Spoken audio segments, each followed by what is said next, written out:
আসসালামু আলাইকুম। আজ আমি রান্না করব কচুর বই দিয়ে পাঙ্গাস মাছ দিয়ে চচ্চড়ি করব। কচুর বই দিয়েছি আর এটা হচ্ছে কাঁচামরিচ ফ্রিজে রেখেছিলাম, আর পেঁয়াজ কুচিও দিয়েছি আর হলুদটা আমি দিয়েছি। এই ভিডিও করার সময় অনেক সময় মনে ভুলে যাই ভিডিও করার কথা, ওই জন্য আমি মনে ভুলে গেছি, যাই হলুদটা আগে দিয়ে দিয়েছি। তো যাই হোক, হলুদ দিয়ে দিয়েছি। এখন আমি দিব লবণটা। এরকমই অনেক সময় হয়ে যায়, ভিডিও করব তার আগে মনে ভুলে দিয়ে দিই। আজকেও ওই একই রকমই হয়েছে, ভিডিও করব আমি ভুলে গেছি, আগে হলুদটা দিয়ে দিয়েছি। এই তো পরিমাণ মতো লবণ দিয়ে দিলাম। লবণ হলুদটা তো আগেই দিয়ে দিয়েছি। এখন আমি দিব আস্ত জিরা একটু। এই তো আস্ত জিরা দিয়ে দিলাম। এখন আমি এটা খুব সুন্দর করে মাখায় দিব।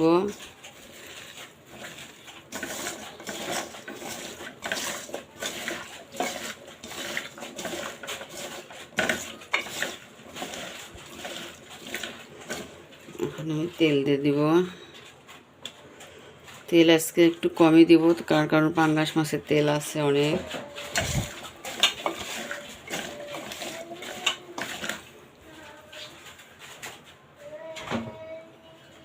এই তো পাঙ্গাস মাছের সঙ্গে অনেক তেল লাগানো আছে, এই তো অনেক তেল আলাম আছে।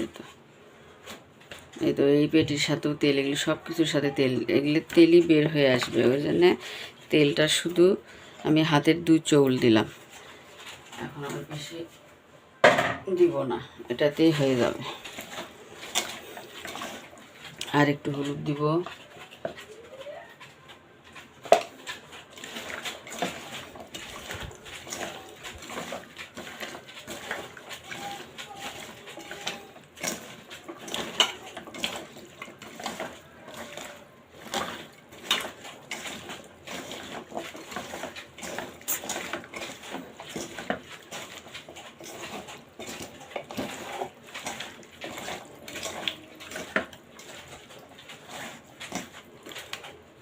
তো হয়ে গিয়েছে, এখন আমি পরিমাণ মতো পানি দিব।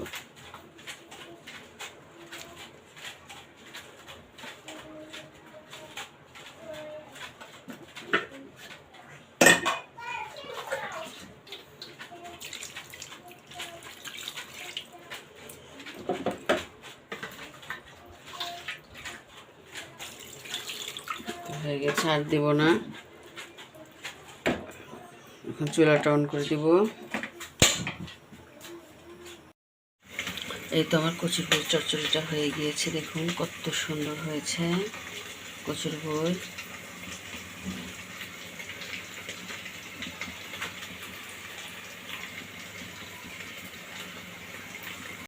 এই তো আমার কচুর বইয়ের চচ্চড়িটা হয়ে গেছে, দেখুন আমি পরিবেশন করে দিয়েছি, কত সুন্দর হয়েছে, খেতেও হয়েছে অসাধারণ। আসলে এই কচুর বইয়ের চচ্চড়িটা ভীষণই ভালো লাগে, আর এটা সবচাইতে ভালো লাগে ইলিশ মাছ দিয়ে।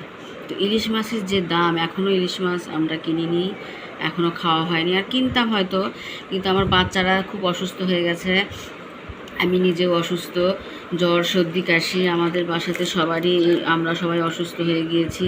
সেজন্য ইলিশ মাছটা এখনও কেনা হয়নি, তার কারণ ইলিশ মাছটা খেলে কিন্তু সর্দিটা একটু লাগে, এটা তো আপনারা সবাই জানেন। সেই জন্য খাওয়া হয়নি, আর সবাই আগে সুস্থ হয়ে একদম ভালো হয়ে যায়, তারপরে ইলিশ মাছ কিন। তো যাই হোক, এ তো আমার চচ্চড়িটা দেখুন কত সুন্দর হয়েছে, খেতেও হয়েছে অসাধারণ।